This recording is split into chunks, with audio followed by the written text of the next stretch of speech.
Y addiction is called a brain disease. എന്തുകൊണ്ടാണ് ലഹരിയോടുള്ള അടിമത്തം എന്ന് പറയുന്നത് ഒരു തലച്ചോറിനെ എഫക്ട് ചെയ്യുന്ന ഒരു അസുഖമാണ് എന്ന് പറയുന്നത്?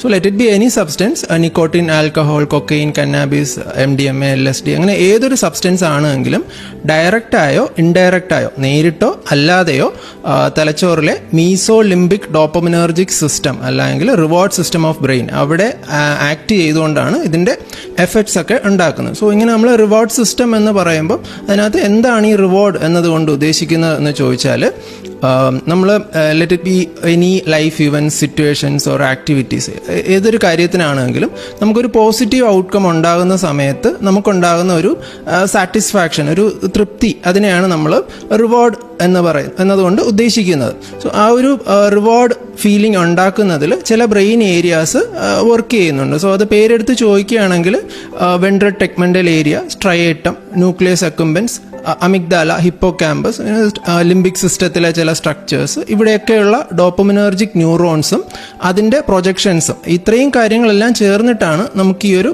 റിവാർഡ് സിസ്റ്റം എന്നൊരു കാര്യം ഫോം ചെയ്യുന്നതും നമുക്ക് ആ ഒരു റിവാർഡ് എന്നൊരു റിവാർഡിങ് ഫീൽ നമുക്ക് ഉണ്ടാകുന്നു. സോ അഡിക്റ്റ് ആയിട്ടുള്ള, അടിമത്തമുള്ള ഒരാളുടെ തലച്ചോറ് പരിശോധിക്കുകയാണെങ്കിൽ അതിൻ്റെ മോളിക്കുലാർ ലെവൽ മുതൽ ഏറ്റവും ബേസിക് സെല്ലുലാർ ലെവൽ മുതൽ സ്ട്രക്ചറലി ആൻഡ് ഫങ്ഷണലി, അതിൻ്റെ ഘടനാപരമായിട്ടും അതിൻ്റെ പ്രവർത്തന രീതിയിലും ഒരുപാട് വ്യത്യാസങ്ങൾ നമുക്ക് കാണാൻ സാധിക്കും.